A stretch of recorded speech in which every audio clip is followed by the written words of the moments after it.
Independent thoughts, independent life. This is Chad Benson.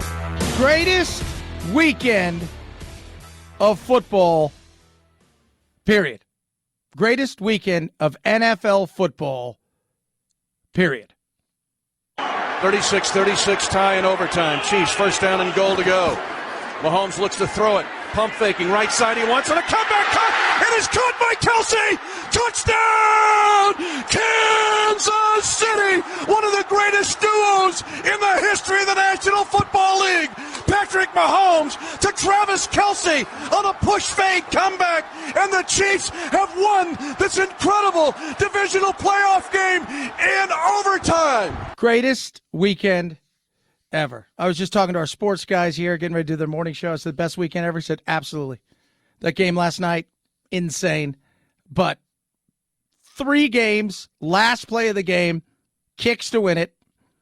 Last play of the game last night, kick to tie it, overtime victory in one of the best, most incredible games you've ever seen. Just fantastic. You know, for all the chaos and craziness, I was talking to one of the guys this morning, and he says, I don't know how you do it. He goes, you know, we could have fun. And we can talk about stuff. You got to take a minute. We were talking about, you know, the Ukraine. What's going on there? When do they attack? It's not if, but when. When does Russia move in there? Why? Why would they think they could do it and get away with it? I said, yeah, you know, I got to talk about that stuff. I got to talk about the coronavirus. I got to talk about all of these things. But it was just great last night watching that. You know, this weekend, it was, you saw it from the start, the mighty Kitties. They did what I didn't think they were going to do, and they rolled on in there and just absolutely just really played a hell of a game and ended up beating the Titans. Then you go and you look, and then who would have thought the Niners could go into a cold Lambeau and beat Aaron Rodgers? And then yesterday, it looked like that game was going to be over at halftime. And then as Tom Brady does, he pulls them back, and the next thing you know, it's tied. But a blown play where somebody apparently didn't understand what they were supposed to be doing. Cooper Kupp, best receiver in the game. Next thing you know, they get down there, spike the ball, winning field goal. And then last night, it culminated with one of the best games I've ever seen in my life. Just incredible. But then again, we get to the world of where we live, which is insanity.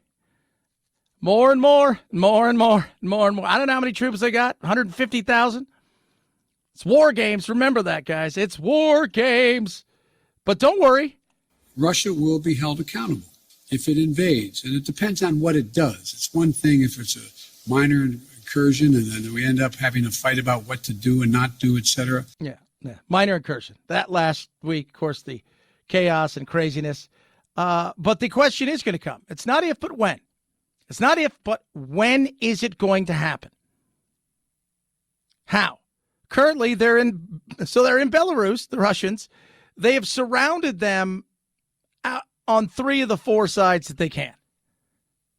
I want to take you guys back to something. Whenever people ask me, you know, hey, why doesn't North Korea give up their weapons? Why don't they? See the Ukraine is all that he has to say. The Ukraine was the 3rd largest country in the world after the fall of the Soviet Union to have nuclear weapons. So they're the 3rd largest, right? It was us, it was China, it was the Ukraine. Now, Russia had some components of it, but the reality is in 1994, they could have easily put together an arsenal that was massive. But we signed a letter with them. Hey, guys, don't worry. We'll protect you if anything goes south. Don't worry. We got this for you. Don't worry. We'll sign this little letter that it should something happen, should somebody basically step up and try to invade and or take you on, and even though you may have some military, you don't have the nuclear weapons, which is a mass deterrent, we'll protect you.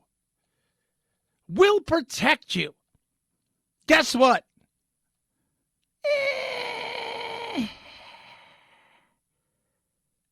Probably not legally binding. And they regret it. So the memorandum that was signed in 1994, it's not binding legally. It's not. How many people have died? 14,000, 15,000 so far in the skirmishes that have gone on in leading up to this. So the Ukraine essentially saw Crimea taken from them in 2014.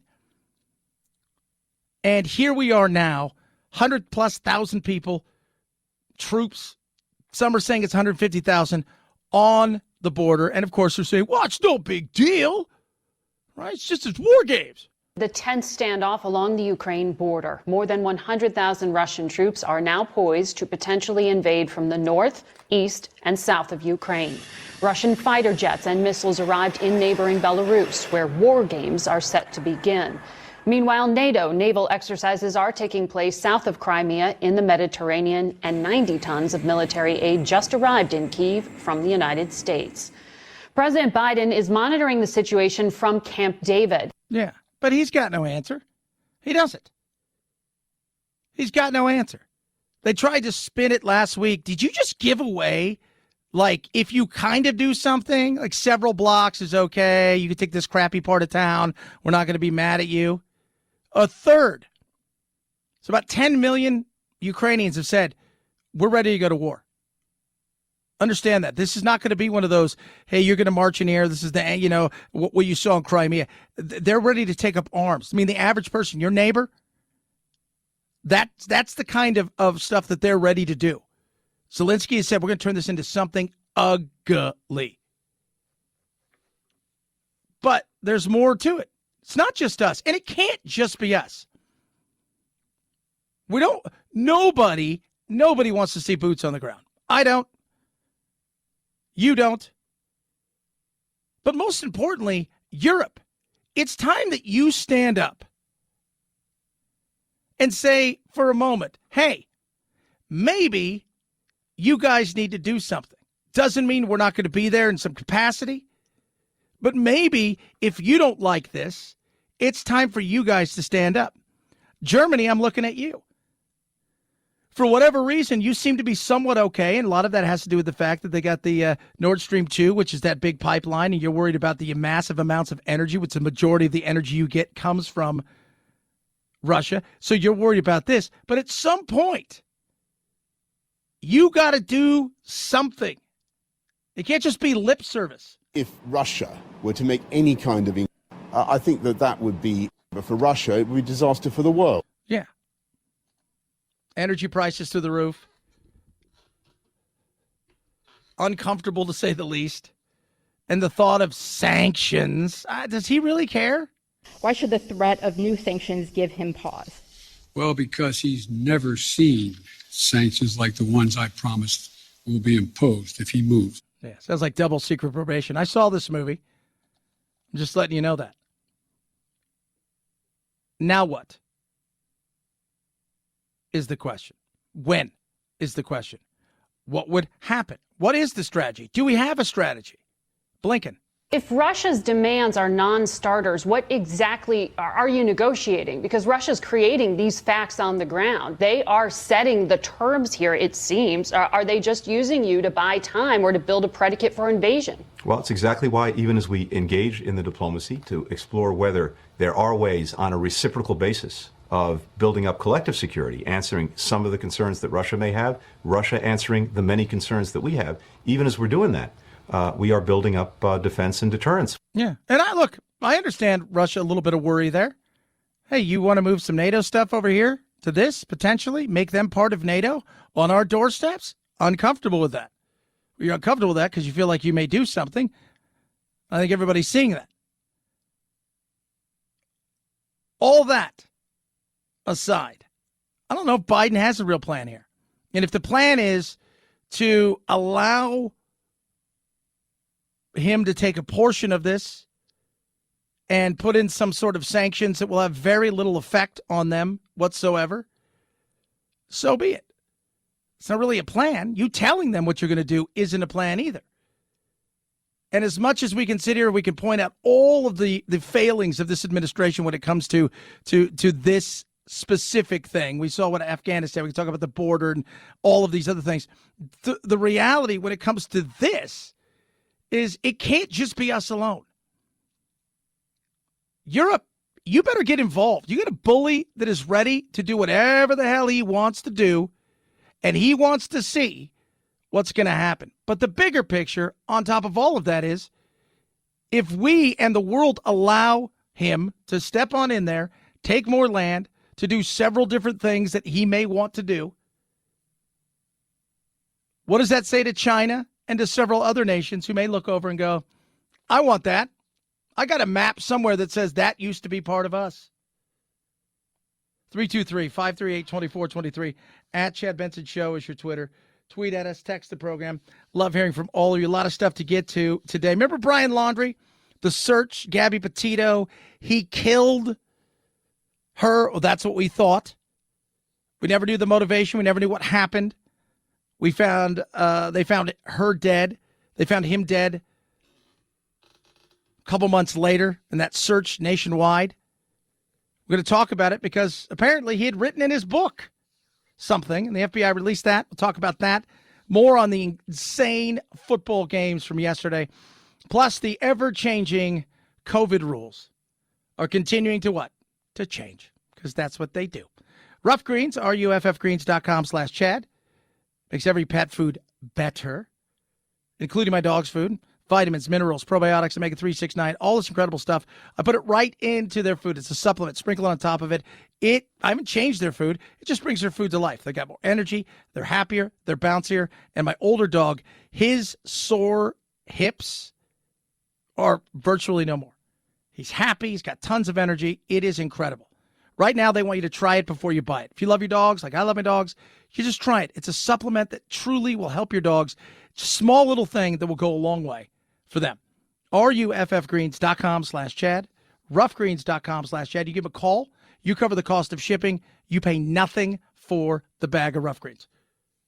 833-MyDog77 or ruffgreens.com/Chad. Rough Greens makes any pet food better. Chad Benson Show.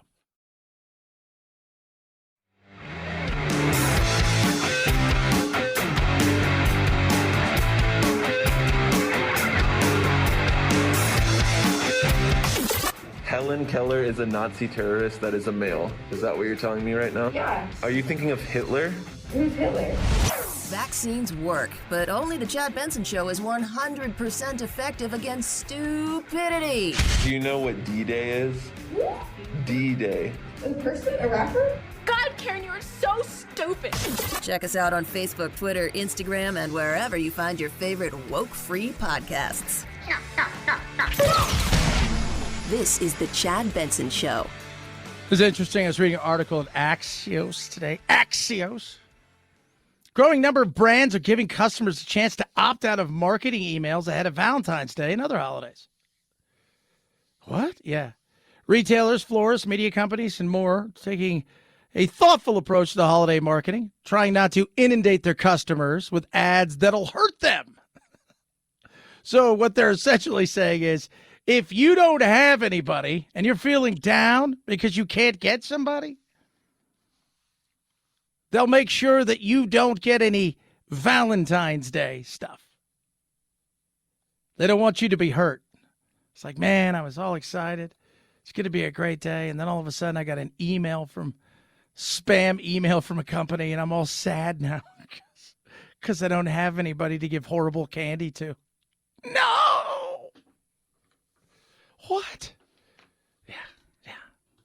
Speaking of a love affair gone wrong, remember the horrible incident that took place between Gabby Petito, who was trying to be an influencer on the old interwebs and filming herself and her crazy boyfriend going through parts of California as their van life, and I mean all of the United States and everything, and they've traveled all over the place, and they'd been stopped by cops because of fighting and all kinds of craziness.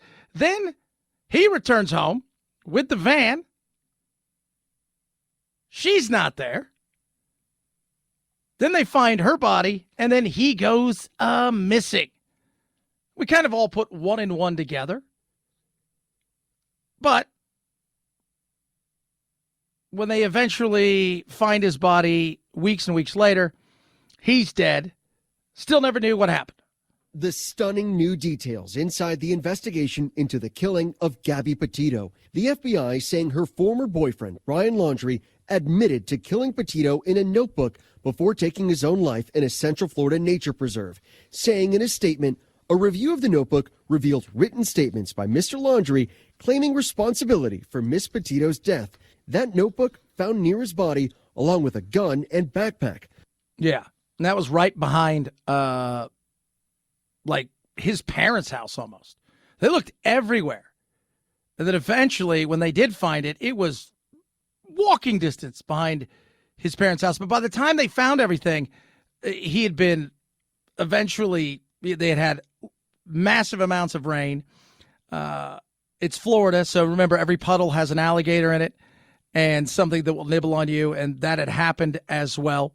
But they did find some stuff, and one of those was a bag full of, like, diaries. Her body was found in Wyoming in September. The coroner concluding Petito died of blunt force injuries to the head and neck with manual strangulation. Authorities adding the investigation did not identify any other individuals other than Laundrie directly involved in the tragic death of Petito. Yeah. So, not a shocker. He did it. I think we all knew he did it. But they came out and said, oh, yeah, we got it in the book. We solved the case. Remember, too, this is it. He'll never be charged with murder. That's it. He's dead. She's dead. There is no murder, suicide kind of, packed away. It was just, it's over with. A horrible human being. His parents, too. His parents, let him, we don't know where he's at. Well, maybe he's behind the house. We don't know. We're disappearing as well. The whole thing was odd. 323-538-2423. At Chad Benson Show is your Twitter. Tweet at us. Text the program. Love hearing from all of you. We're going to hear from Bob Costas, IOC, Beijing. It's what we were talking about last week. What in God's name are we doing by awarding countries like China with things like the Olympics? We'll discuss that. Plus, the moving goalpost of coronavirus is yet again moving. Chad Benson Show.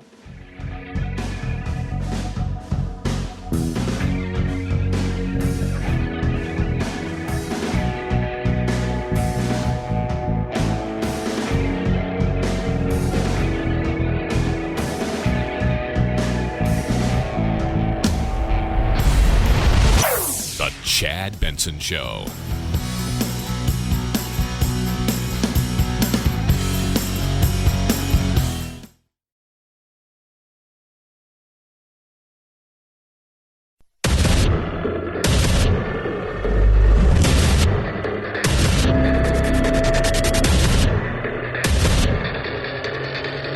Independent thoughts, independent life. This is Chad Benson.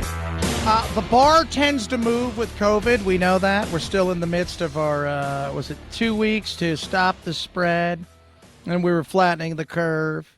Then once you get a shot, you're on your way to being vaccinated. Then you're vaccinated. Now? So importantly, right now, we're pivoting our language. We really want to make sure people are up to date. That means if you recently got your second dose, you're not eligible for a booster, you're up to date. If you are eligible for a booster and you haven't gotten it, you're not up to date, and you need to get your booster in order to be up to date. What? Walensky there. I just want to go over that again. So if you just got your shot, I'm going to go over this again. I'm going to try to break it down. What she said was, and what she meant is, hey, if you got your shot, finally, and you just got your second one, you're good. You're up to date.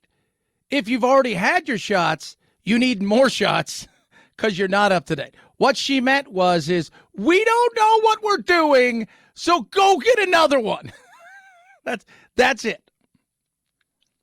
And then over the weekend and last week, it was weird. The debate of natural immunity. Right? Because the CDC came out and said, look, natural immunity is stronger than vaccines alone during the Delta wave. But you would also have had to caught it. But if you survived it, if the choice was natural immunity and you survived it or getting vaccines, those were your two choices. The natural immunity was going to offer you better protection. But you have to catch it. To preface that. And apparently, for the umpteenth time, if you have natural immunity and you've got shots, you're supposed to be bulletproof. Cases were 7.2 times lower for unvaccinated California with a previous diagnosis than the 9.9 times lower in New York and 9.96 times lower for vaccinated Californians. Translation, yes, natural immunity is better. Oh, my God. As they continue to study this, case rates were 29 times lower for unvaccinated Californians with a previous diagnosis, 14.7 times lower in New York compared to California, 32 times lower for vaccinated Californians with a previous diagnosis, and 19.8 times lower for New York. Waning vaccines induced immunity caused the change since it was conducted before most of the people got their booster shots.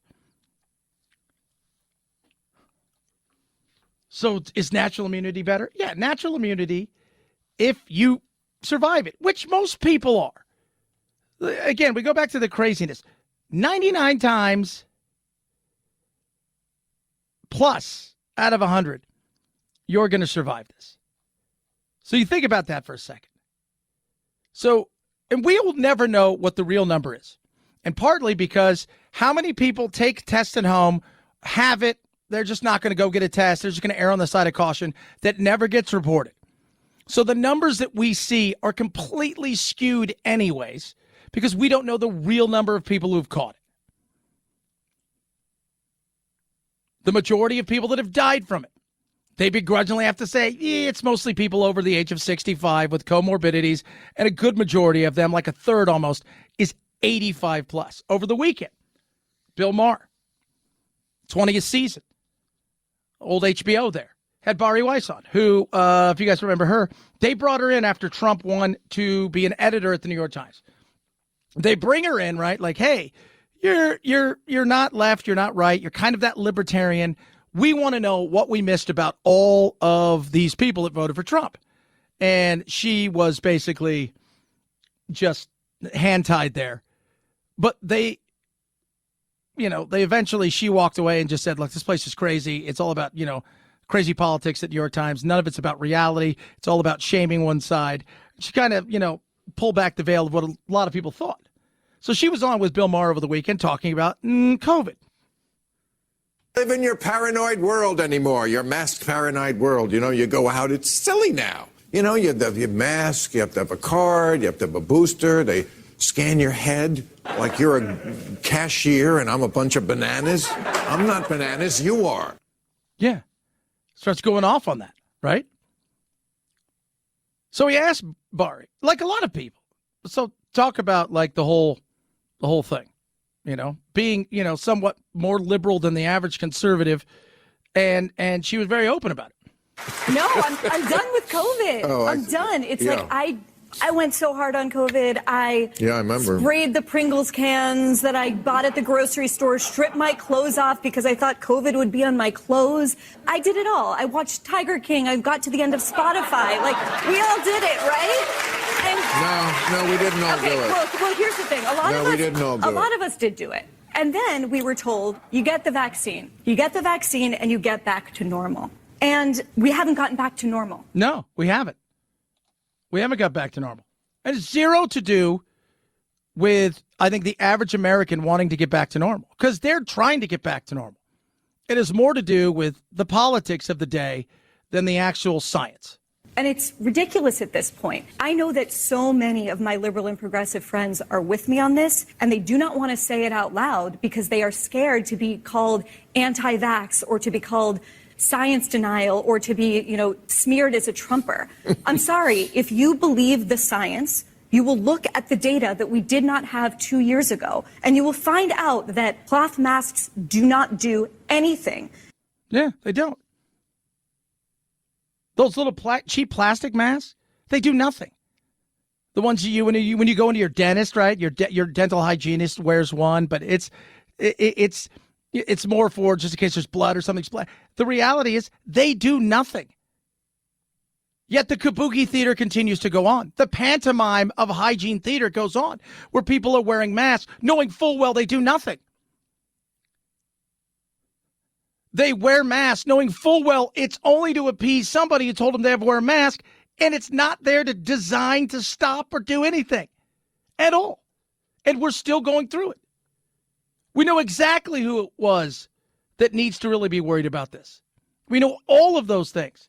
And the funny thing is that liberals out there, and I've got a lot of you that listen to my show. God bless you.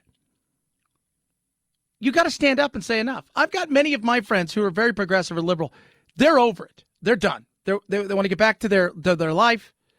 My uncle and I were talking about over the weekend, who is, he's pretty fairly conservative. He's like, he'll go into stores now, and you're supposed to wear a mask in some places, and everybody just kind of looks at you, and, they're like, and they just keep going. Nobody, at this point, most people are past it, but not the government, not the local government in particular. And then you've got the kid side of things, which if I was a kid growing up today, man, you got every reason to be pissed at adults. You will realize that you can show your vaccine passport at a restaurant and still be asymptomatic and carrying Omicron. This is going to be remembered by the younger generation as a catastrophic moral crime. The city of Flint, Michigan, has just announced indefinite virtual schooling. In the past 2 years, we've seen among young girls a 51% increase in self-harm. People are killing themselves. They are anxious. They are depressed. They are lonely. That is why we need to end it. It's like, at this point, it's a pandemic of bureaucracy. Yep. 100%. A pandemic of bureaucracy. And they love it because the more that people are scared, the more the pandemic continues to go on, the more that they continue to have the opportunity to allow themselves to further their power, the more they're going to do it. 2 years ago is not today. We know far more than we did. If you're over 65 and extremely unhealthy, make sure you get boosted and be careful. If you're fit, somewhat out of shape, but by and large in good health, and you're under the age of 65, the chances of you dying from this are slim to none, depending how fit you are. Oh, could it happen? Of course it could. People also get bit by sharks. Chances of that happening is slim to none. Well, there's not sharks everywhere. Have you ever seen Shark Tornado? Sharknado is real. Good God. We pivoted from there to the other insanity of this world. We're a few weeks away from what will be seen as the goofiest, weird-ass Olympics of all time, and we thought Japan was weird. Well, kids, how about we give a regime that is brutal more power? We should preface this by saying that no one could have anticipated COVID, no matter what the venue is, but the IOC deserves all of the disdain and disgust that comes their way for going back to China yet again. They were in Beijing in 2008. They go to Sochi in 2014. They're shameless about this stuff. Absolutely. I mean, God, if Idi Amin was alive and he wanted Olympics, as long as you paid him enough, they'd probably get him. Even if it was a Winter Olympics. What? Yeah, exactly. This is... all of these organizations, I talked about last week, FIFA, the big soccer organization, the Olympic Committee, they are so corrupt. It's insane. The corruption is through the roof. NBC said, man, we're not sending anybody over there. I mean, you can say what you want about, we'll use COVID to somewhat save some face, but the reality is why would we send our reporters and people over there knowing full well, what if somebody slips? What if somebody says something they're not supposed to? Then what kind of international issue is there going to be? And so this takes place not only amid COVID games of a year ago, but the restrictions on press freedom and the sense that everyone there is being monitored in some way. We had that feeling in 2008 in Beijing. I think, if anything, it's been ramped up now. And any network that broadcasts big sports events is simultaneously in a position, it's quasi-journalistic at best. You're reporting on an event, but you're also promoting the event. Yeah, and that's a big thing. $7.75 billion is what NBC spent for all these Olympics. $7.75 billion. The Olympics come in, they use slave labor in many of these places to build things. Same thing with the World Cup coming up in Qatar this year. They do all of these things. And like everything, you're just supposed to promote, oh, look how beautiful it is here at the such and such gardens or whatever. And they talk about their great battle that went on here, during the Ming Dynasty and this, that, and all of these things you're going to talk about, all the while knowing full well that there are people that are essentially in concentration camps / re-education camps, and you're there promoting. Now, NBC, and this is it, $7.75 billion. You guys have no sway? Well, it's not right, Chad. Why should they have? Look how horrible we are. Again, where would you want to live?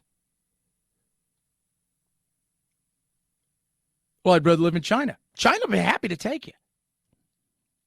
I'm sure they would. Especially if they have an opportunity to embarrass us. But let's ask all of the world. Newspapers and CNN and whatever other outlets don't pay a rights fee to cover the White House or whatever they're covering. NBC pays a huge rights fee along with the production costs. They want people to watch it. It's a centerpiece of the entire network strategy. At a time where everything is fractionalized, very few things draw huge audiences. The NFL does, the Super Bowl, the Olympics do.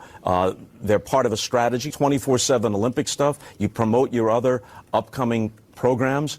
All of that is diminished. It's not gone, but it's diminished under these circumstances. 100%.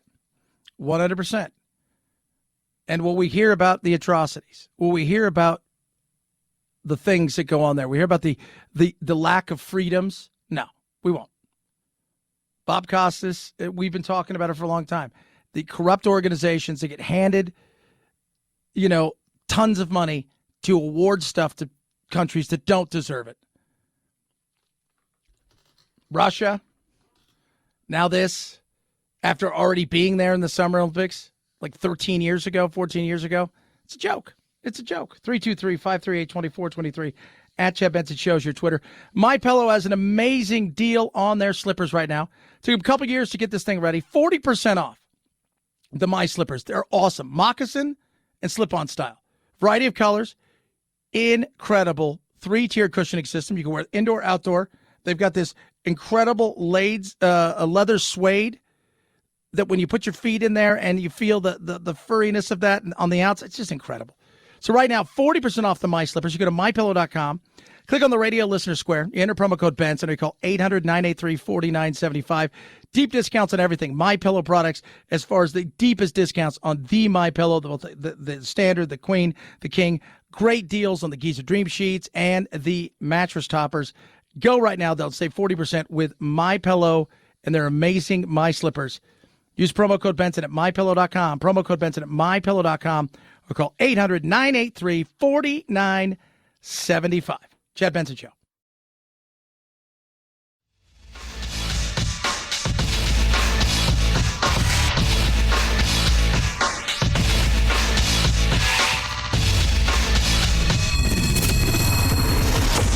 The Chad Benson Show, where we reach across the aisle and occasionally poke someone in the eye.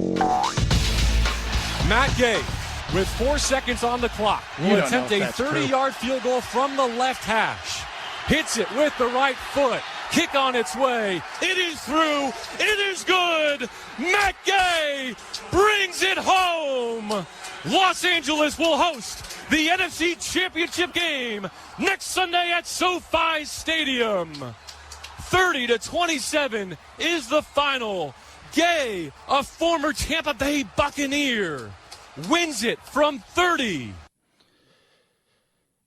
I thought you could have more love in that. More like, oh my God!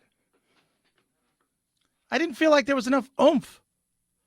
I don't know if you guys heard any of the 49ers and the call of the 49ers game when they lost at the kick. It was spectacular. So the 49ers won. People were excited, right? Like, oh, my God, it's great. But then they always have the other side of it. Like, hey, this is what it sounded like in Green Bay. And the guy's like, the kick, it's on the way. It's good. You could hear a pin drop. And you swear the guy was getting ready to drop an F-bomb. It's like, he's going to do it. He's going to do it.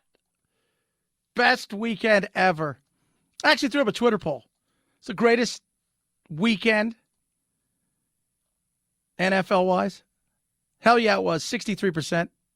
10.2% say no, it wasn't. 26.5% says depends if your team won. And I think that's true. I can't wait to see the numbers as far as when everything's said and done, how big it was, because it's massive. Speaking of big, Spidey still big. It is so crazy down there. Spider-Man swinging into the 6th spot on the list of highest-grossing movies of all time worldwide. Over the weekend, Spider-Man No Way Home passed 2019's The Lion King and 2015's Jurassic World to land in 6th. As for the weekend box office, Spider-Man returns to number 1 in North America with an estimated $14.1 million. Last week's champ, Scream 2, drops to 2nd. That's all right. Did everything it needed to do the first weekend, Scream. Remember, it's a horror movie, costs virtually nothing to make, makes a ton of money. Spider-Man costs a lot to make, and as you can hear, is making a ton of money. It's going to be a while, I think. I'm not quite sure when we're going to get the next big, oomph. Because I'm looking, and, this weekend, nothing. You got Jackass Forever, Moonfall. Don't know how big those are going to be. Marry Me may be somewhat big, but it's going to be a while, I think, before we see something huge coming out in the next couple weeks. Miss going to see movies in the theaters. I'll tell you that right now. Went a couple weeks ago. Charlie was not a fan. 323-538-2423 at Chad Benson Show is your Twitter. Tweet at us, text the program, Chad Benson Show. This is the Chad Benson Show.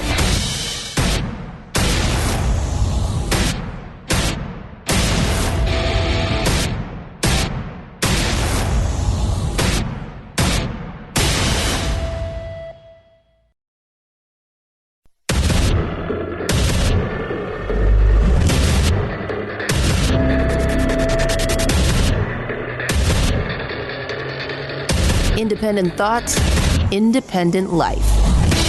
This is Chad Benson. When will it happen?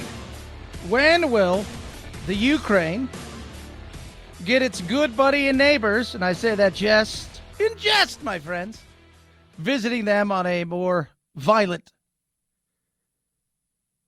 kind of visit, with Russia massing...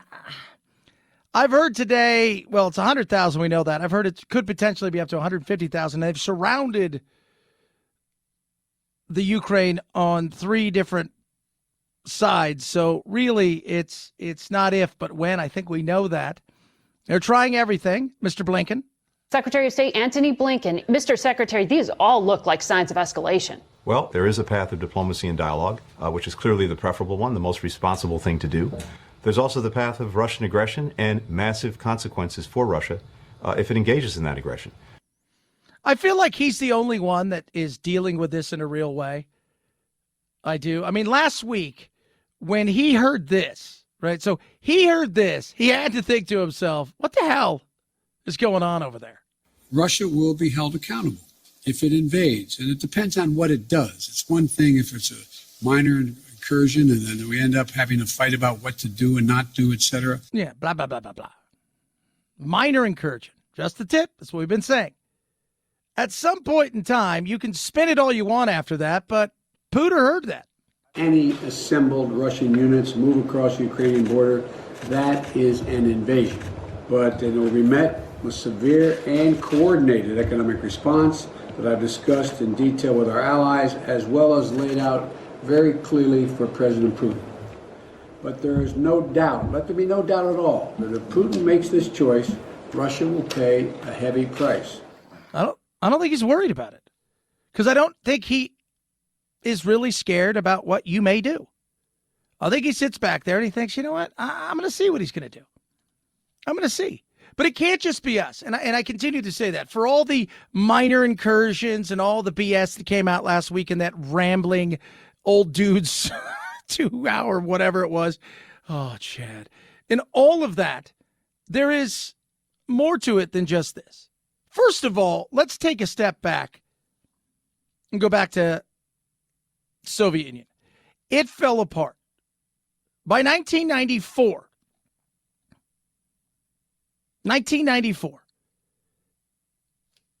we, America, China, and the Ukraine had the most nuclear weapons. They were third largest country in the world when it came to nuclear weapons. We got them to give up their weapons. Here, have our weapons. Take them. In return, we sign this kind of like, hey, if you were to be attacked, we'll protect you. It was a memorandum. Now, it's not legally binding. And not all of their weapons worked. Russia still had capabilities and certain things inside their country that would help them. But they're nuclear by now, right? You know, some 25, 26, 27 years later, those things would have been operational. But we did sign a letter and essentially said, look, as you go and give these things up, we're going to make sure that you guys are not going to be in any way, shape, or form invaded or taken advantage of, especially when it comes to Russia. And lo and behold, here they are. Many Ukrainians feel the country's decision was a mistake. There's been popular support for rearmament, especially after 2014 and the invasion of Crimea. And now we could be heading down something that God only knows what that would look like at this point. Are we going to put boots on the ground? Probably not. But it's not just about Russia and the U.S. The world has to stand up. The world's got to be a part of this. The world cannot let another... Just think about this for a second. Think about us and where we are. Us as a species. This was something that was done forever and a day. And then after World War II, you had skirmishes, right? You've got the stuff in the Middle East all the time. This is my map, your map. Everybody's fighting over stuff. But for the most part, this has not been the way in the last 70 years. The chance to take more by force, but it can't just be us. The Europeans have to be involved, and Germany's terrified. Germany's terrified because they look over, and what do they see? They see a majority of their gas, heating oil, I go on and on, energy comes from Russia. So there's a bit of what do we do? It can't just singularly be us. This is you. Most Americans, you guys won't pay attention until it becomes a situation where you're forced to, because you see energy prices shoot up even higher. You start to feel the crunch of the fact that we could be heading into something else. You see things start to turn south really fast, and you start thinking to yourself, are we going to have to get involved with something? Because now NATO is saying, well, we can't let this go on. Then you pay attention. The Pooter's looking around going, you know what? Let's try something. See what this guy does. Maybe he does nothing. He's going to put sanctions on us. They're not going to do anything anyways. What that says is to other countries, in particular China, feel free to do what you want if you're not going to really come hard. I do think the people of Ukraine this time will resist whatever happens, and it would be a mistake. Vladimir Putin is the neighborhood bully, and he's never gotten a bloody nose from anything he's ever done. The assassinations, the poisonings, the invasion of his neighbors. He's right. He's right. What has he done? Nobody's pushed back on him for real. Nobody has. Nobody has. Now you're going to start to see him potentially say, all right, let's see if anybody's going to punch back. Because I got away with Crimea 8 years ago. Nobody did anything. I'd like to have more access to the Black Sea. I'd like to push back a little bit harder. But all that being said, with us and everybody else, the fact is, Ukraine has said, we're going to turn this into a nightmare. We're going to turn this into an out-and-out bloody fight. How the world reacts is as important as how we react. We forget that. 323-538-2423. At Chad Benson Show is your Twitter. Tweet at us. Text the program. Love hearing from all of you. It'll be interesting to see what happens there. It's bad enough that we have this now to look at. Then, of course, you've got the magical world of the Omicron, which God knows what's going on at this point in time. We've got new rules, though. So importantly, right now, we're pivoting our language. We really want to make sure people are up to date. That means if you recently got your second dose, you're not eligible for a booster, you're up to date. If you are eligible for a booster and you haven't gotten it, you're not up to date, and you need to get your booster in order to be up to date. Yeah, so there's that. So you got to get your booster in order to be up to date. But if you have got a booster, great. But here's the other thing. A booster and a booster. So if you booster, and then somebody boosters, well, then, of course, there's booster. Booster. Jen Psaki, what do you have to say? I mean, you know, I work here, but I'm a mom, and I have 2 kids going to school. I want them to be able to go to birthday parties. I want to go to football games. I want to go to the movie theater. People are tired, and they're exhausted of the pandemic. Yeah, Jen Psaki, they are. They're done. And they're living their lives. Who's not living their lives is the government, because they're trying to control many things. Some states have it better than most. Other states are struggling tremendously and continue to do so because you've got bureaucracy standing in the way of getting back to normalcy. How much longer? Dr. Gottlieb. Look, this has infected about 15%, about 4.5%, of the population. 15 million people have been diagnosed with Omicron. If you assume that we're only diagnosing 1 in 5 cases, probably upwards of 25% of Americans have been infected, and that many may be infected on the back end. We may get 40 to 50% of Americans infected with this by mid-February. So over 8 weeks, about 40 to 50% of the public will have been infected with Omicron. What's it mean? It means more lockdowns. I just have a sense. I just have a feeling. Not so much here, but elsewhere. He's right, though. I mean, how many people, we've talked about this, how many people out there have tested positive, a little home test? No, I'm not going to go take a test. I'm just going to stay here for 5 days and get on with their life. How many people are going, I got a bit of a sore throat. It may be something, may not. I'm just going to get on with my life.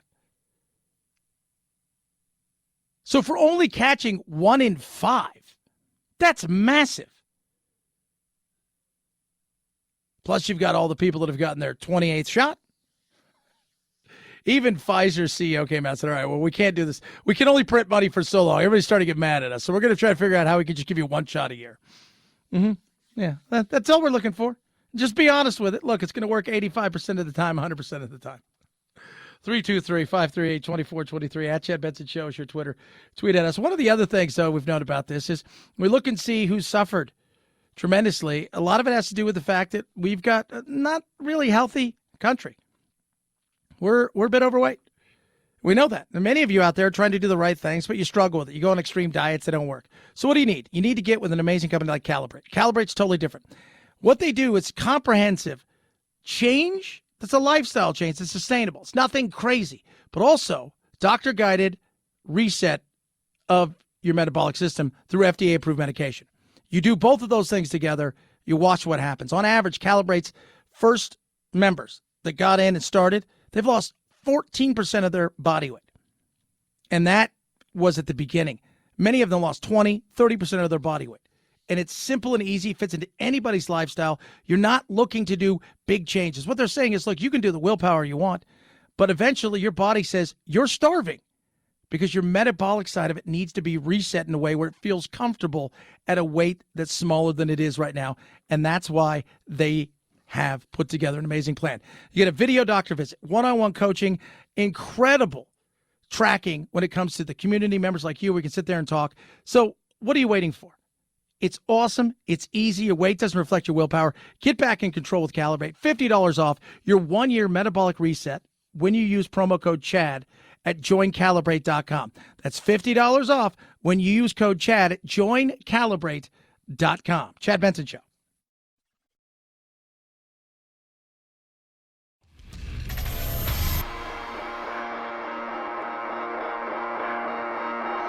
Welcome to Chad. No, not the country. The institution. The Chad Benson Show. 5, 4, 3, 2, 1, 0. Ignition.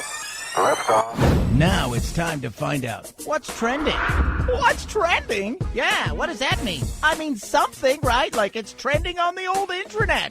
What's trending? Take a peek, find out what's trending on the old interwebs. Obviously, the NFC Championship and AFC Championship games. Massive trending yesterday.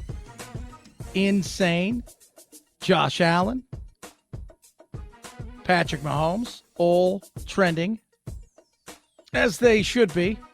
Was nuts. Was incredibly nuts. If you did not watch the games yesterday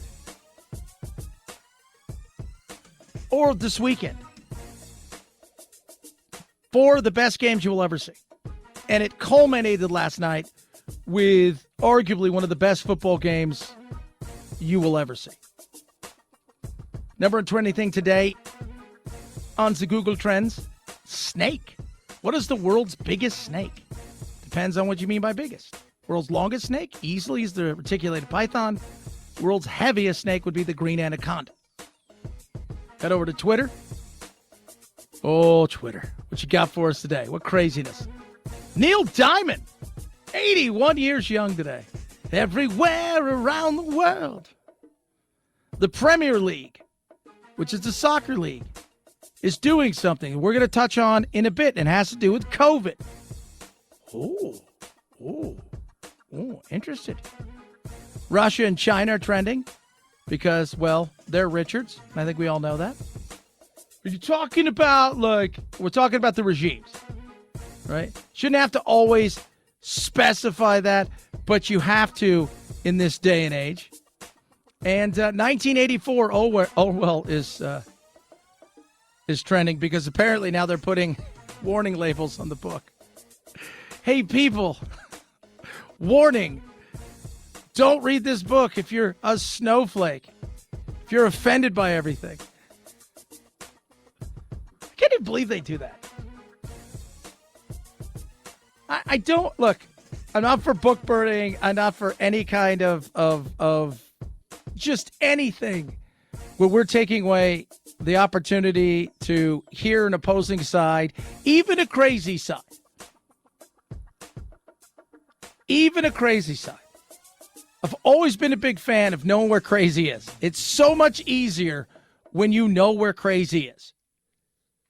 And you can combat crazy with actual information. Doesn't mean they're going to listen. Doesn't mean they're going to buy into it. I'm just saying. But when you start putting warning tests, when you start putting all that, you just step back and you're like, what the hell is going on? What a game last night. It was incredible. Disappointing, to say the least. Josh Allen. Obviously, we're disappointed. Wanted to win that game. Obviously, everybody wants to win that game. There's only going to be one champion crowned at the end of the season. So that makes 31 unhappy teams. And, hats off to the Chiefs and what they did today. Yeah. So Buffalo scores with 13 seconds left. Patrick Mahomes, in 13 seconds, maneuvers them downfield to kick a tying field goal, and he and the Chiefs win in overtime. 13 seconds. You had 13 seconds. You have one job. Don't let him go this far.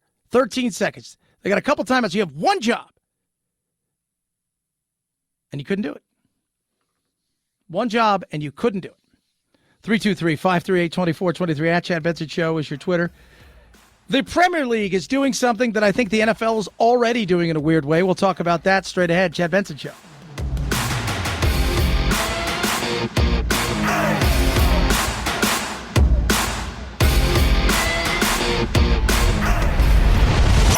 The Chad Benson Show.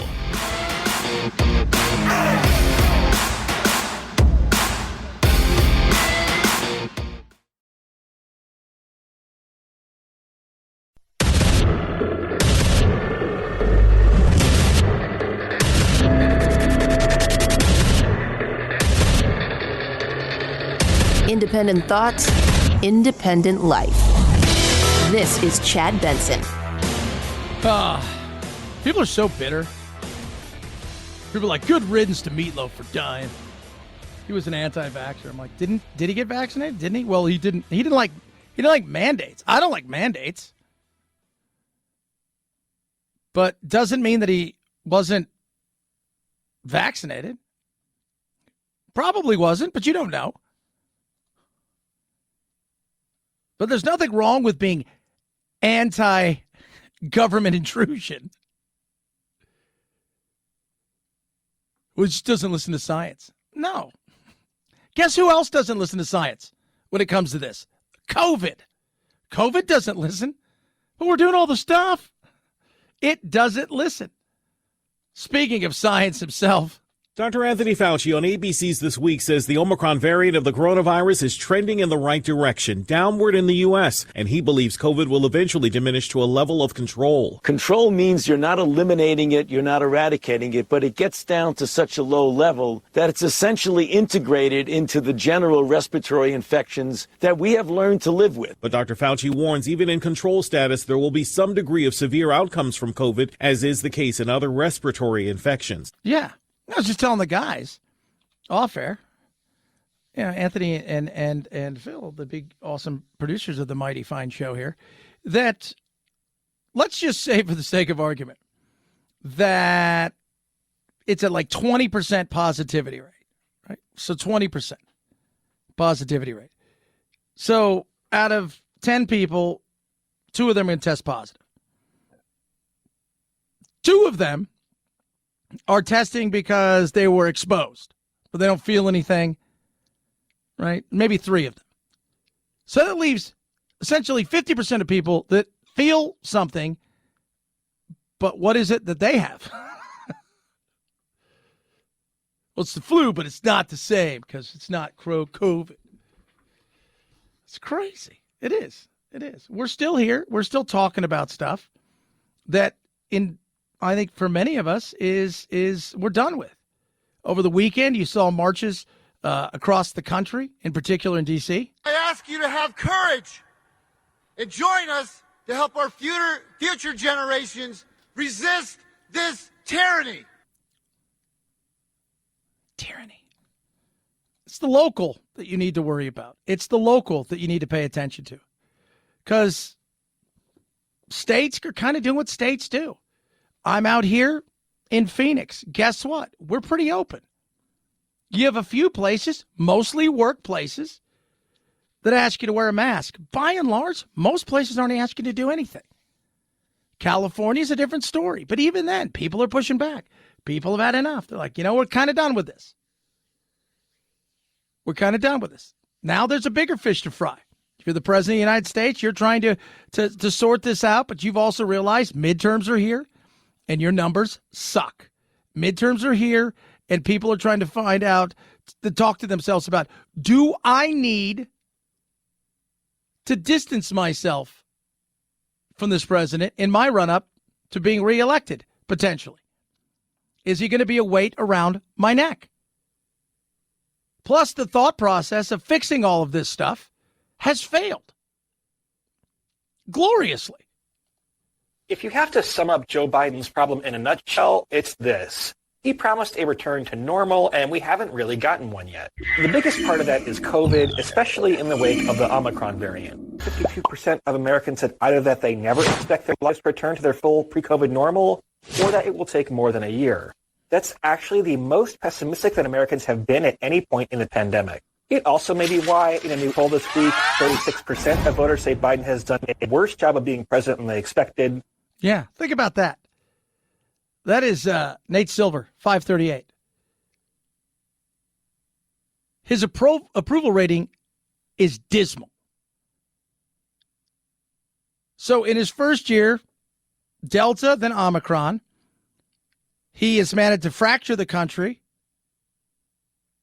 in large ways, which, look, Trump, everybody kind of expected that. He's like, yes, people will never like me, so I don't care. I'm moving on with my life. I'm just going to talk to my people and piss the other people off. No, Biden was whole thought, well, I'm going to bring everybody back together.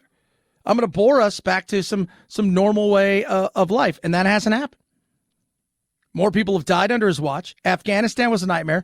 The weird, and let's be real, it's a weird economy.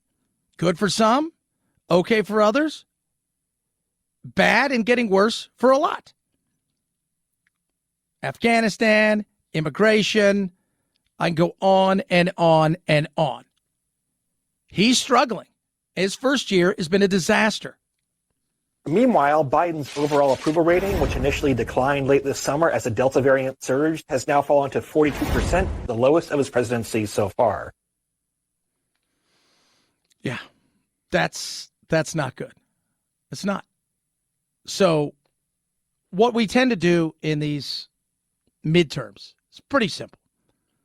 If one group, Democrats, have everything, we tend to pivot and give the opposite, this time Republicans, something to slow things down, something to not make it a one-party runaway system. That's what we tend to do. Even if times are pretty good, we tend to do that. In this case, it could be both. The Senate and the House hand it back over to the Republicans. People are pissed. They're unhappy. We're kind of on a tipping point of the whole world is just, it's a mess. With the coming midterms likely a referendum on President Biden, voters are in a sour mood. This week I traveled to Georgia, the state that clinched control of the Senate for Democrats. I think there's still a lot of separation, a lot of divide. We're kind of on a tipping point of polarization. I wish we could just shut up and agree and listen to each other. Voters use the words divided, negative, lost, bad, and downhill. I think it's just getting harder to live that American dream. Yeah. But think about that for a second. Just listen to that. People are frustrated. They're upset. They don't see the country moving in a direction that's unifying. And we're not all going to unify. But when we play to the extremes, which is what ends up happening, and the extremes get the microphones the most because the media enjoys handing the extremes the microphone because they understand what that means. Eyeballs, viewership, revenue. For all this progress, I know there's a lot of frustration and fatigue in this country. We know why. COVID-19. At a news conference on Wednesday, President Biden promised a reset, saying he would engage more directly with Americans, but he was also defensive. I don't believe the polls. Republicans now have a double-digit advantage on interest in the election itself. Disparities like that led to big one-party waves in 2006, 2010, 2014, and 2018. Yeah. Because we're reactionary. That's what we tend to do. And Democrats right now are frustrated. Look, they want to get rid of Trump so bad. You replaced him with somebody who, all kidding aside, you watched that the other day, and you don't have questions about his competency and whether or not he's up for your job, then you're absolutely lying to yourself. I'm not saying he's mentally incapable, but I'm saying at this point in time, you're supposed to be at the sharpest. At this point in time, you're thinking to yourself, the person that's running the country should be at the zenith, if you will, of all of the knowledge and their intellect and understanding of all of these things and operating on absolutely every level at the top of their game. That is not happening here. There has been a significant drop in interest among the Democrats' core voting groups since October. Urban voters down 16 points, young voters down 17, and African Americans down 21 points. You seem to be a little bit disappointed. I am. The majority of his voting bloc, I feel that he's ignored us. Do you think that President Biden has fought hard enough for the priorities of black voters? I do not. No. You don't, because you didn't get the voting rights passed, and everybody's mad at the mansion and the cinema. We'll touch on that a little bit later. But the reality is they came in, they do what they do. They want your vote, they get your vote, then they leave, and you continue to vote the same way over and over again, not realizing that they're only there for the vote. They're only there for the vote. This is what happens. They've got this one-party dominance especially in the African-American community, the black community, BIPOC, what everybody wants to know in this day and age. What do you, it's just the American community. And they go in there and they do what? They spin yarns about all the things they're going to do, and then they do nothing. And they tell you they're going to be back, and then they show up when they need you again. That's it. Why should you be happy? And then you've got all the rest of it. He faces eroding support among independents. In Atlanta, I sat down with several Biden voters who did not vote Democrat in 2016. Leaning into the argument about elections and election fairness in either direction turns me off. We got a lot of problems. We got a high inflation. We have supply chain issues. The economy and jobs is the top issue for voters, replacing COVID. Yeah, because we've all moved on with our life. They haven't, but we have. They haven't moved on, but we have. And they're looking at high prices. He's going to come out and talk about, hey, everybody here in America is getting a raise, right? They're getting a bump in pay, except inflation is wiping that out plus. So they're getting less, even though they're making more. You couple all of that with the fact that we may have an issue halfway across the world that we're going to have to be a major player in, and that this president seems to have given some sort of okay to, it is not a good look. 323-538-2423 at Chad Benson Show's your Twitter. Tweet at us, text the program. Love hearing from all of you. Got a great story. Got a great story about a toddler that did something. I'm going to tell you this right now. My brother did this to my aunt one time. It was spectacular. It was, but she didn't do it the way that this kid, he didn't do it the way this kid, but it was great. It was truly, truly amazing. Hey, living your best life. One of those things is being healthy. A majority of us don't eat the fruits and vegetables that are required on a daily basis. You know that, and I knew that. So what do? Got to make it up somewhere. And that's why I do Longevity's 90 Essential Nutrients. It's 90 for life, right? So 90 for life. What it does is it replaces those things. Simple and easy. It's a healthy body start pack, and you're going to get 60 minerals, 16 vitamins, 12 amino acids, powerful blend of essential fatties. It's all going to be put together and delivered easy via a little, just make a little drink, a little water, a little this. Take it. You're going to feel better. It has helped me tremendously when it comes to the fact that I work all these hours insanely, never seem to slow down, and I'm always going. I'm up late, go to bed late, get up even earlier. It's crazy. But 90 Essential is amazing. Longevity's got an amazing, incredible set of products for weight loss to you name it. Try it right now. Go to ChadBensonHealth.com. Kickstart True Wellness. Experience these amazing products for yourself. You're going to love them. That's ChadBensonHealth.com or call 855-321-HEALTH, 855-321-HEALTH, or visit ChadBenson.com, ChadBensonHealth.com. It is the Chad Benson Show.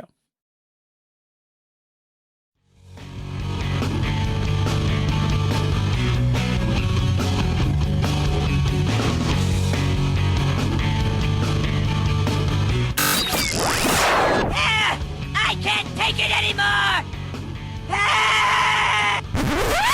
Well, get over it.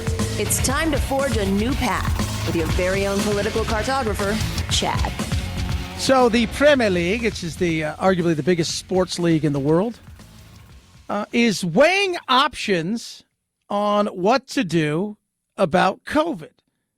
And the reason being, this time of year in England, all of these teams are playing in several different cup competitions as well as the league itself, and many of their players are on international duty. So they're playing nonstop. And now people are asking questions. Hey, just out of curiosity, when you guys say you have an outbreak of COVID, are you guys being honest? Now they want proof. Because too many fans have been upset by showing up and finding out the game is postponed. And there's a backlog of stuff.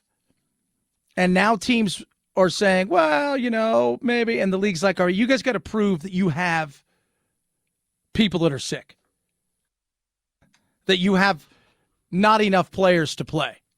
Some teams, it's supposed to be heading into the 25th, weekend. Some teams only played 18 games. So that means there's going to come a time here in the next couple weeks and months where teams are going to have to play numerous amounts of games in a short period of time. And so they're like, all right, we're done. You have to prove that you guys cannot put together a suitable amount of players, which will be tough because a majority of these teams have 30 or 40 players on it. You only need 13, in theory, is what they're saying. We'll see. It's fascinating that the NFL has cured COVID. Is anybody else fascinated by that? Do you remember oh my God, so-and-so has COVID and such has COVID. And now it's we're just not going to test anymore because we're not stupid. Last night was arguably the greatest NFL game since I can remember. 25 points in 90 seconds. Think about that. And then an overtime win. What if one of them would have been exposed? They're done. They're over it. They're not doing it. They're not. I think we can understand that now. Magically, COVID in the playoffs disappears. Maybe COVID knows how important the playoffs are. 323-538-2423 at Chad Benson Show, your Twitter. Imagine your 20-year-old spends money like this. Attention Walmart toddlers. It's hard to believe that he could do this. Meet 22-month-old Ayansh Kumar, still in diapers, but already spending big online. He's so little. It's hard to believe that he could do this. This screen-savvy one-year-old somehow managed to order close to $2,000 worth of furniture online at Walmart.com. It is really hard to believe that he could do it, but that's what has happened. That's right. Spend a bunch of money. Tons of it. His mother, Madhu, had created a cart on her phone but never checked it out. When the furniture started being delivered this week, she asked her husband and 2 older children, who ordered this? Some of the packages barely fit through the front door. Turns out, little Ayansh was the one who bought accent chairs, flower stands, and other household items. He's so little, he's so cute. Then we were laughing too much. Oh. He's got a great eye, too. So my little brother, Dakota, he's almost 18 now. When he was young and he's very impatient, he would play with my aunt's phone, and he'd play with it all the time. And there was times when he racked up a Spider-Man game. He downloaded it 50 times and kept paying for it over and over again. It was, my aunt had a $3,000 bill. It was so spectacular. He did it 2 or 3 times on the iPad and stuff like that. I'm like, Laura, get him his own phone and don't give him a credit card towards it. Be careful. My little one the other day, she went on the Slack and she typed in a bunch of stuff. Luckily, she didn't hit send, but still. And, it's crazy. It's crazy. It's kids. They learn fast how to push them buttons. Chad Benson Show. This is the Chad Benson Show.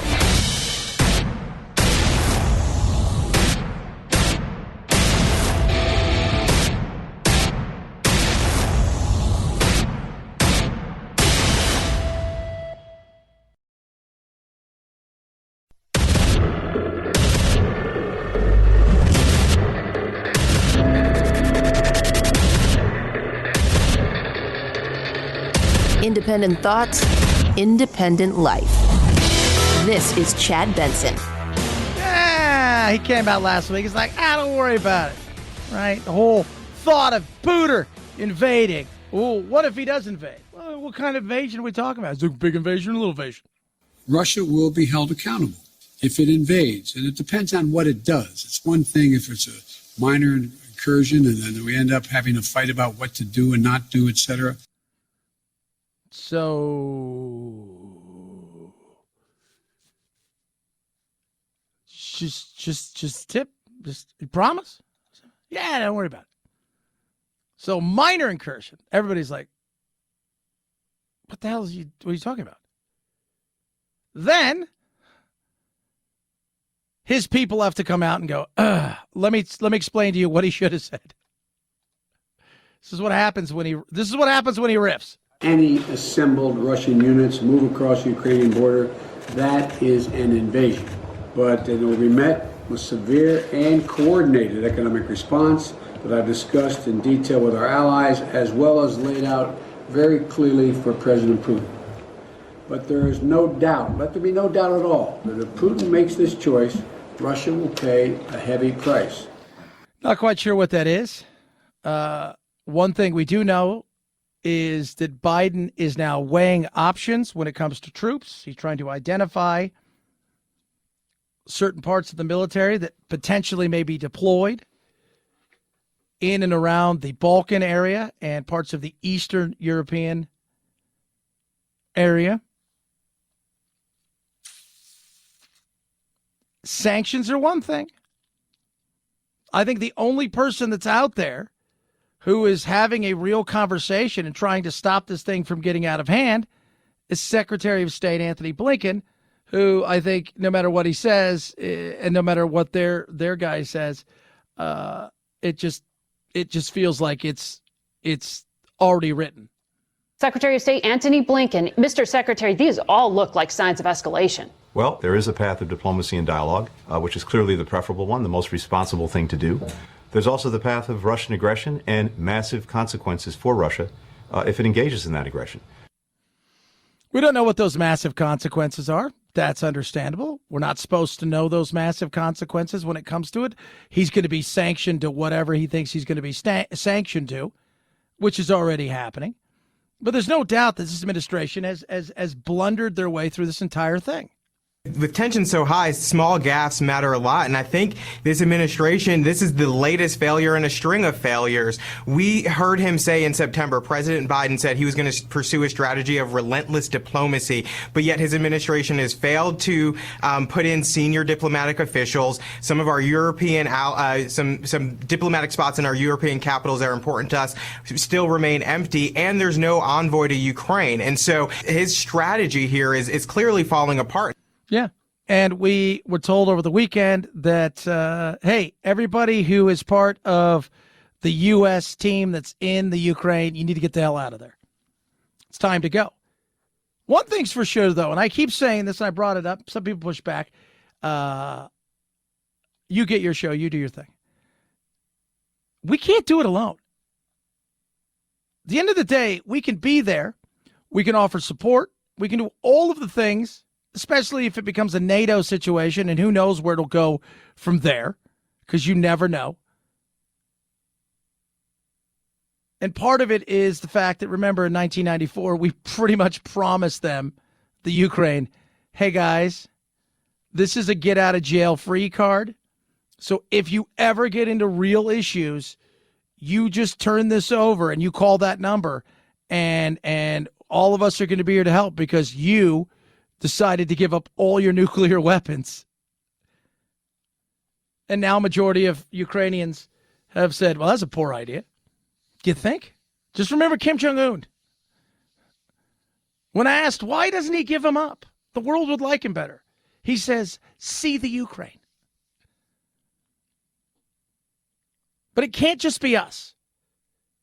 It can't. Europe has got to play a part. Germany, I'm looking at you. You're playing grab ass because you're worried about, well, if he turns the spigot off, we're screwed. If he decides he's not going to give us any more natural gas, oil, we get so much of our energy from them. We're energy dependent. We're the ones who wanted them to have the Nord Stream 2. We're the ones who thought, yes, hey, is there any way this Trump guy was such a jerk, he wouldn't allow them to build that big pipeline. So could you do it, Biden? And everybody's like, shouldn't do that. Even Democrats are like, shouldn't do that. And lo and behold, months later, this starts to happen. So the question, and I think it's a fair question, is what response are we going to get from the Euros? Because it cannot just be our issue. If Russia were to make any kind of, I think that would be, for Russia, it would be a disaster for the world. Yeah. But it's a big if. We'll see. It's going to happen, not if, but when. How far? Don't know. But inch by inch, they're taking things. 14,000 people have died since 2014. Parts of Crimea and the surrounding areas, they'll tell you, It's a war zone. It's tanks. It's a war zone. This is not something where if they roll in, it's going to be all just, hunky dory, because about 10 million Ukrainians have said we will fight to the death and we will arm ourselves. They're looking to turn it into a nasty, bloody battle. And around the world, dictators are looking around saying, what happens over there? Because if nothing happens over there, then why shouldn't we go and say, hey, Taiwan, we don't think you're a country. You're just a rogue state, and we're bringing you back into the fray. What will we do at that point in time? The world, as much as it is the world economy, it is also the world itself.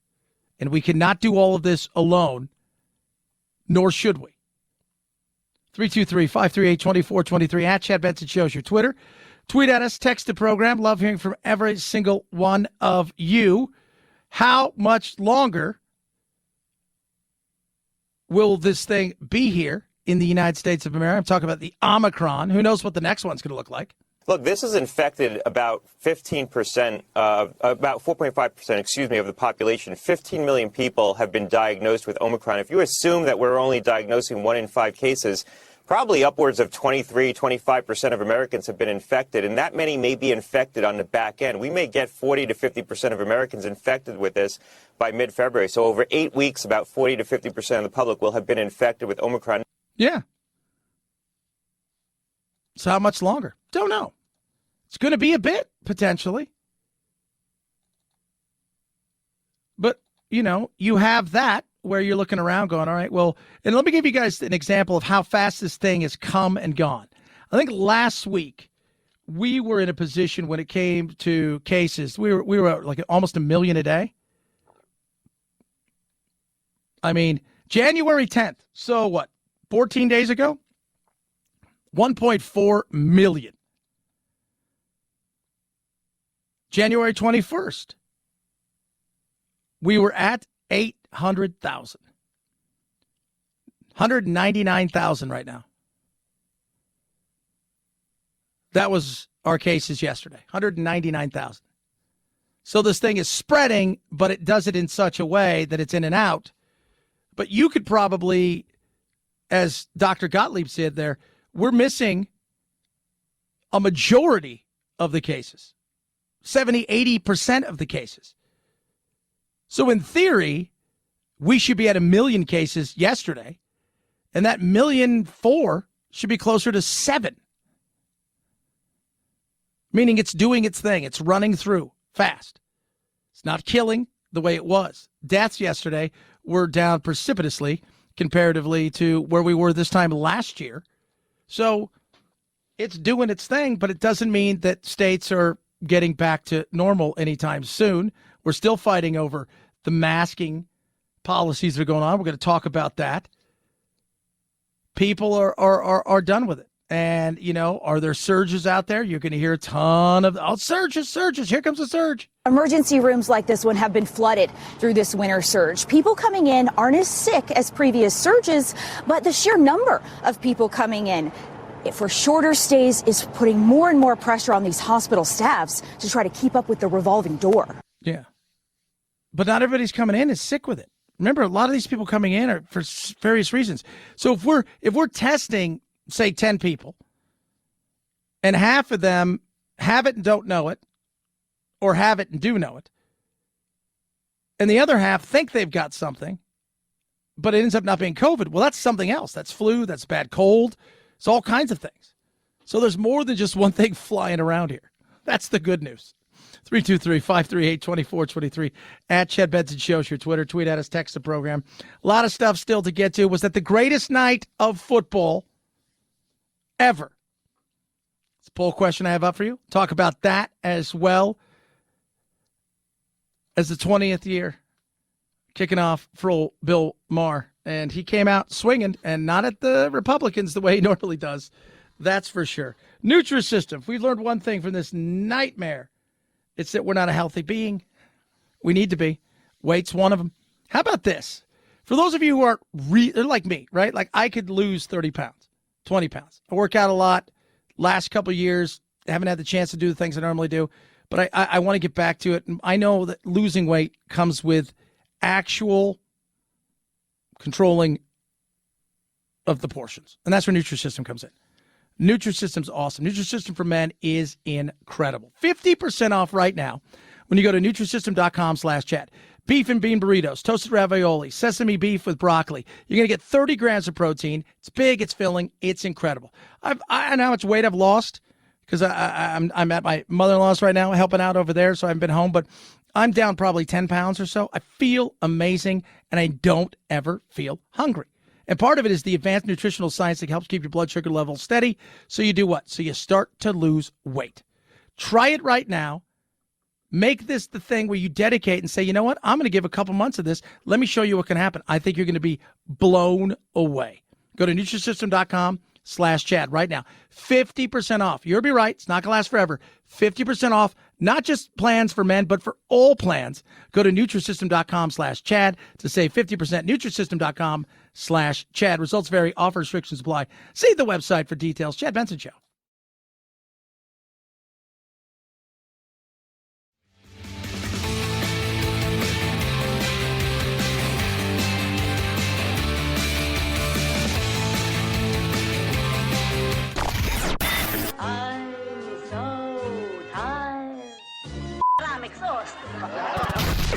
If you're part of the politically exhausted majority, don't fear. Your time to be validated and rejuvenated is here.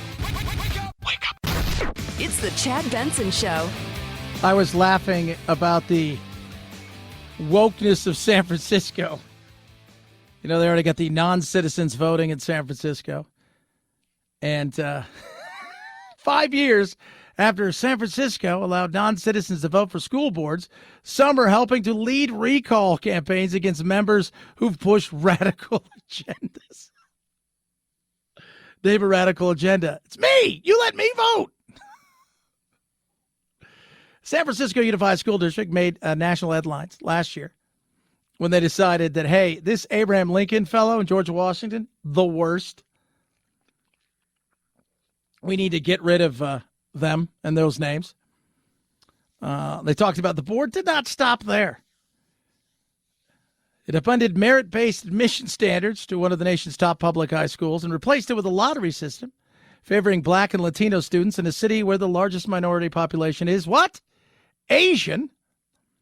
The effort, combined with an attempt to paint over a Depression-era George Washington mural, was too much for several, including many non-citizens who are voting, who decided we're done. 74 of them have filed to participate in the recall election. And remember, non-citizens, we're not talking about people that are here illegal. These are people that they own businesses, they live here, they're here on visas, they're here in America legally.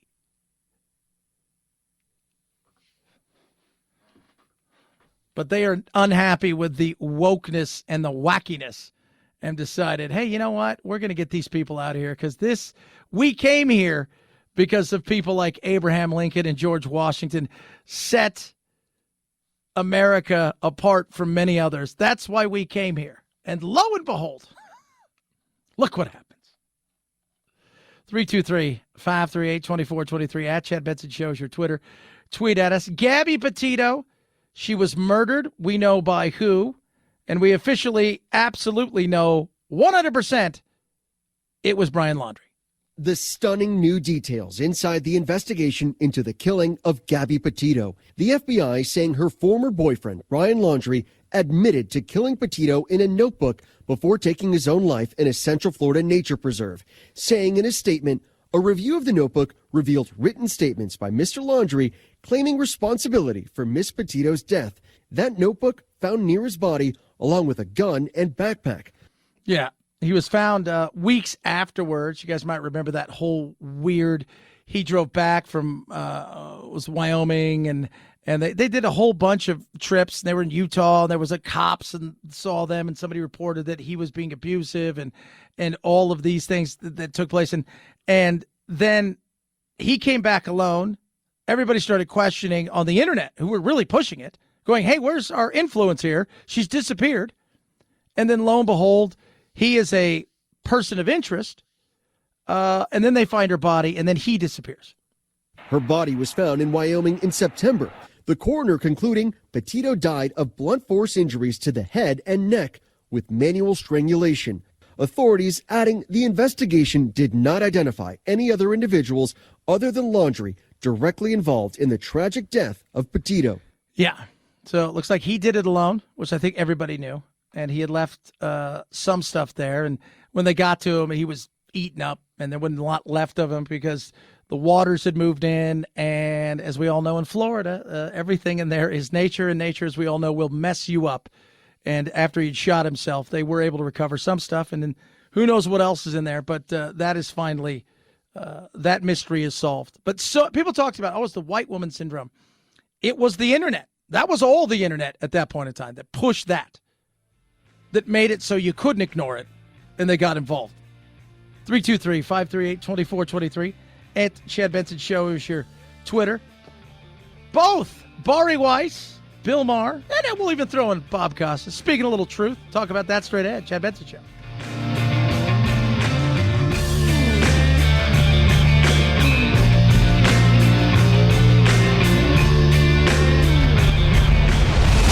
The Chad Benson Show.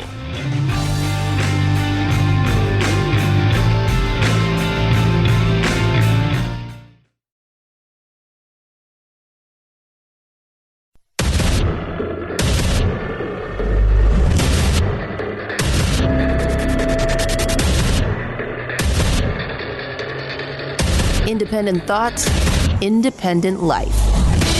This is Chad Benson. Jaboost or not jaboost is the question people are asking. You know, I asked that question last week. It was funny to watch the reaction of people because people love to freak out about, like, is it fair to ask the question? So I say, it's like after the third shot, is maybe it okay to ask the question, hey, I think I'm going to hold off on the fourth and fifth shot. I'd like some more data. And people are like, you're anti-science. Because that's what people do. People are stupid. Over the weekend, Bill Maher had his 20th anniversary. And Bari Weiss was on there. And I bring this up because she was like all into it. So Bari Weiss, the New York Times brought her on when this guy named Donald Trump won the presidency, and they're like, wow, all these people voted for this guy. And we're like, no way. There's people out there that think like this? There's other people out there besides Manhattan Beach, California, and Manhattan, New York? Wait, what? Well, what about San Francisco? That's another place. In Seattle. No, there's other places. You're like, no. So they bring her in, and of course, the minute she comes in, they tell her, oh, yeah, you're going to be one of the editors here, but we're not going to let you do anything, and we're going to tell you all the time that you're evil and mean. And she's not super righty, by the way. She just wasn't insane. The show started out, by the way, with Bill Maher basically saying, we've had enough. I don't want to live in your paranoid world anymore, your masked paranoid world. You go out, it's silly now. You have to have your mask, you have to have a card, you have to have a booster. They scan your head like you're a cashier and I'm a bunch of bananas. I'm not bananas, you are. Yeah. He's done, he said. So Bari Weiss comes on. Now, remember, like I say, so she was an editor at the New York Times. And when she left there, I think it was last summer, she kind of wrote a scathing kind of, hey, look, you guys are so one-sided, it's a joke. You brought me in to do all of these things, and you wouldn't let me do any of them. You look down upon people who don't live in D.C., New York, San Francisco, or Los Angeles, essentially. You basically think they're knuckle draggers. But she's not a righty. And she's on talking about, hey, COVID at first. No, I'm done with COVID. I'm done. It's like I went so hard on COVID. I remember. Sprayed the Pringles cans that I bought at the grocery store, stripped my clothes off because I thought COVID would be on my clothes. I did it all. I watched Tiger King. I got to the end of Spotify. Like, we all did it, right? No, we didn't all do it. Well, here's the thing. A lot of us did do it. And then we were told, you get the vaccine. You get the vaccine and you get back to normal. And we haven't gotten back to normal. No, we haven't got back to normal at all. We should, but we haven't. But here's something that's true. You don't dare ask the question, as I did last week, bring it back to what I said last week, is I asked the question after like the third one, and they're still telling you it doesn't stop anything really. And, after the third one and you've had it a couple times, isn't it fair to ask a question? And of course, you get shouted at as you're an anti-vaxxer. She brings that up as well.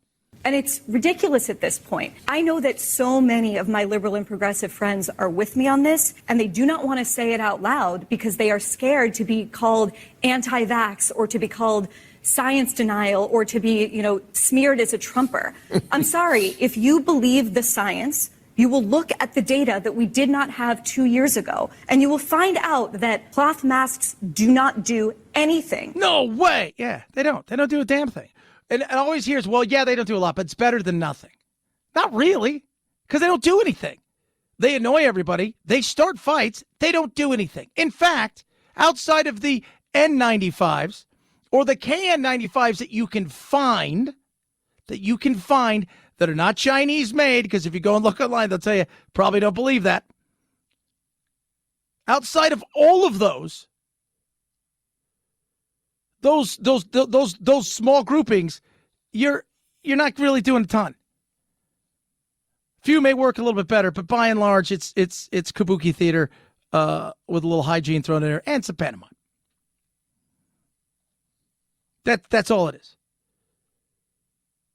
But it doesn't matter. A couple doctors have come out in the last couple weeks, and they've been poo-pooed as evil and bad and stuff, and talked about this mass psychosis that's going on out there. Well, that's just ridiculous. That could never happen. Have you seen the study that's come out about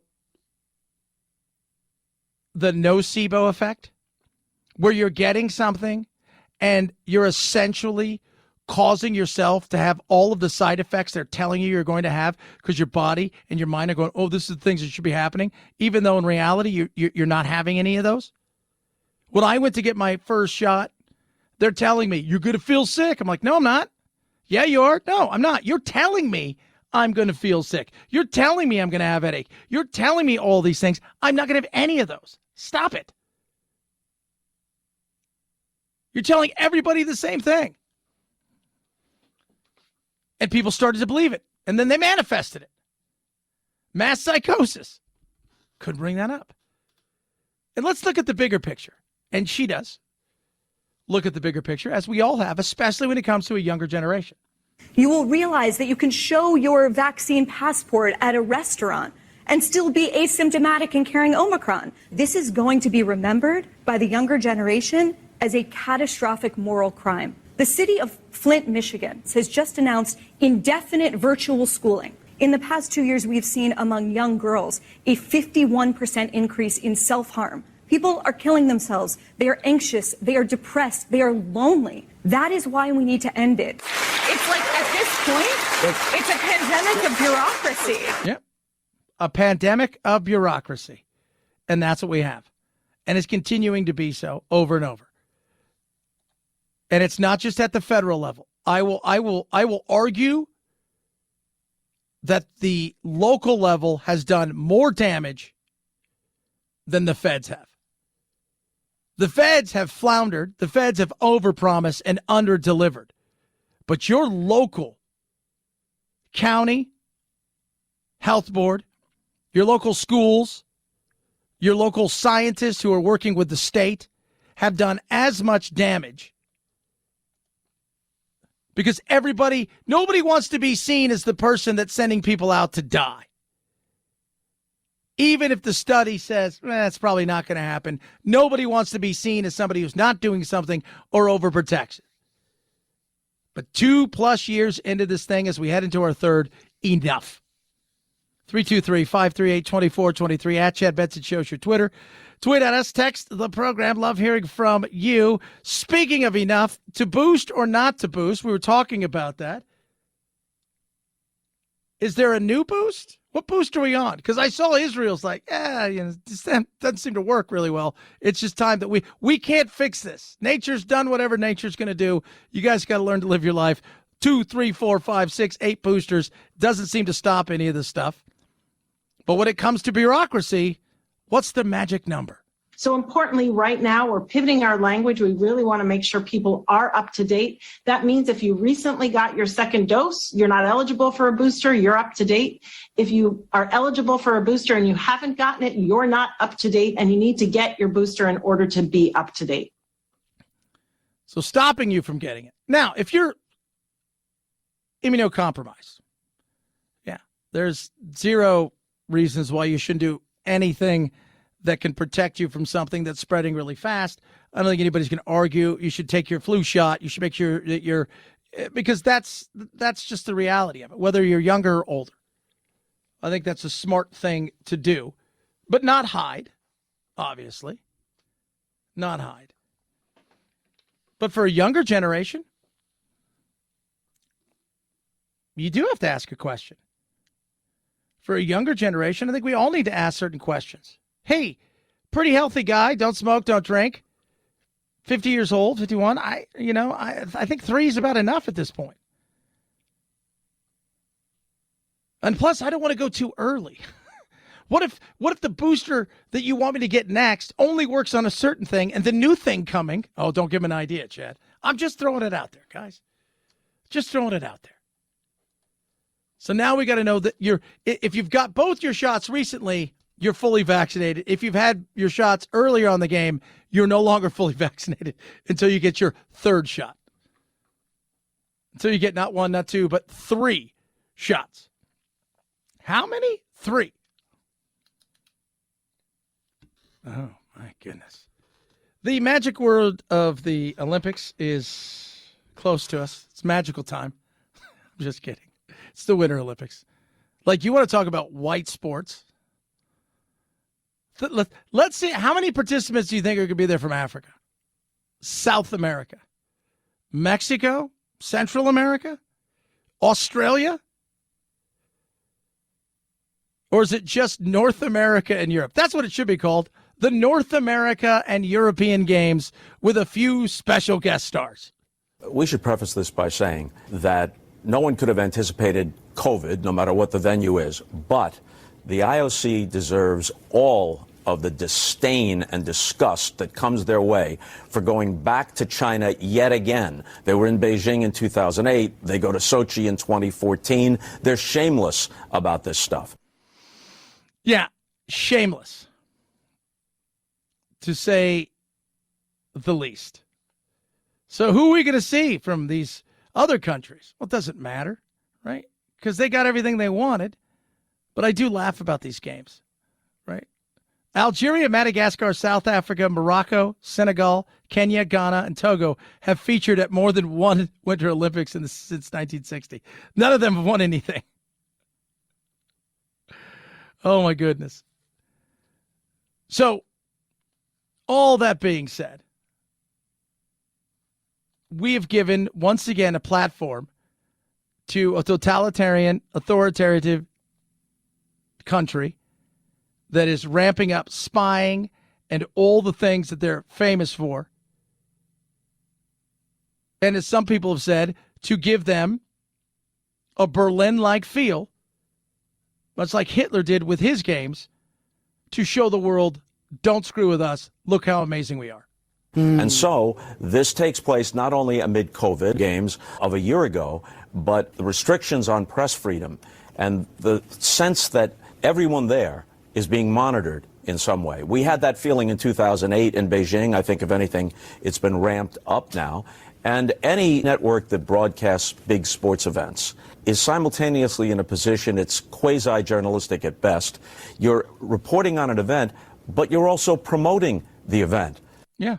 And you're promoting other things around it. NBC knows they're going to lose money on the Olympics. They don't get the Olympics to make money. At best, they hope to lose a little bit of money. What they hope to gain from it is the fact that these multi-conglomerate things like NBC, Universal, Sony, PlayStation, but you start just going crazy with all the stuff they own, that you promote all the other stuff to get your eyeballs on the prize, which is your other stuff. Newspapers and CNN and whatever other outlets don't pay a rights fee to cover the White House or whatever they're covering. NBC pays a huge rights fee along with the production costs. They want people to watch it. It's a centerpiece of the entire network strategy. At a time where everything is fractionalized, very few things draw huge audiences. The NFL does, the Super Bowl, the Olympics do. They're part of a strategy, 24/7 Olympic stuff. You promote your other upcoming programs. All of that is diminished. It's not gone, but it's diminished under these circumstances. Yeah. $7.75 billion. And once again, the Olympic Committee, along with all of these other large organizations, FIFA for soccer, who hand these games over to awful, awful, awful countries who care very little about human rights. You give them a platform. Part of it is they're okay with it. They're okay destroying people's lives because all they care about is eyeballs, thinking they can get everybody else to go, look how amazing we are. Look how incredible we are. And they're willing to lose a ton of money because they know they have slave labor and they'll take whatever else it is they need. 323-538-2423 at Chad Benson Show's your Twitter. Tweet at us, text the program. Was it the greatest night and weekend maybe ever for the NFL? We shall discuss. Chad Benson Show.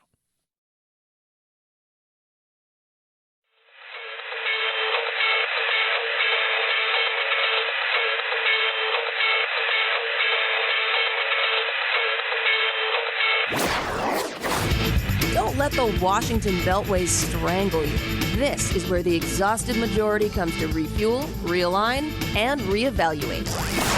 This is Chad Benson. Arguably the greatest weekend in the NFL when it comes to watching. 4 games, all decided by last-second plays. Let's begin. 36-36 tie in overtime. Chiefs first down and goal to go. Mahomes looks to throw it. Pump faking. Right side he wants it. A comeback cut. It is caught by Kelsey. Touchdown! Kansas City! One of the greatest duos in the history of the National Football League. Patrick Mahomes to Travis Kelsey on a push fade comeback. And the Chiefs have won this incredible divisional playoff game in overtime. Yeah. It may be the greatest game I've seen. It's tough to remember. I mean, there's been some great games, but the seesaw, the craziness, and earlier in the day, you watched the game with the Rams, and the Rams look like they're going to finish it off early. Cam Akers going in, going to make it 30-0 or 30-3 at halftime, fumbles the ball. The Rams seem to hold on to the game until the last 2 minutes, in which case they give it away, only to have a blown assignment when the Rams had the ball back. Cooper Kupp, the best receiver in the league, gets a long bomb for Matt Stafford, and the rest is history. Matt Gay, with 4 seconds on the clock, will attempt a 30-yard field goal from the left hash. Hits it with the right foot. Kick on its way. It is through. It is good. Matt Gay brings it home. Los Angeles will host the NFC Championship game next Sunday at SoFi Stadium. Yep. And that was how that ended. Just incredible. The day before, Robbie Gould hits a winner in the frozen tundra of Lambeau.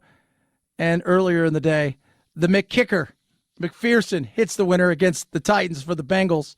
I love what he said.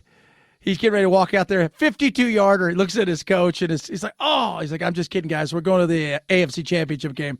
And he crushes one. But last night's game was incredible. It was, they asked him after the game, Mahomes. And he says, we were in a grim situation. And that's when you become the Grim Reaper.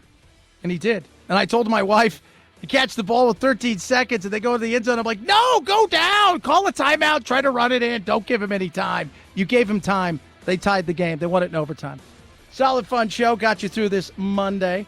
At Chad Benson Show is your Twitter. CHADBENSON. You guys have a blessed rest of your day. We'll do it again tomorrow. As always, night, Jack.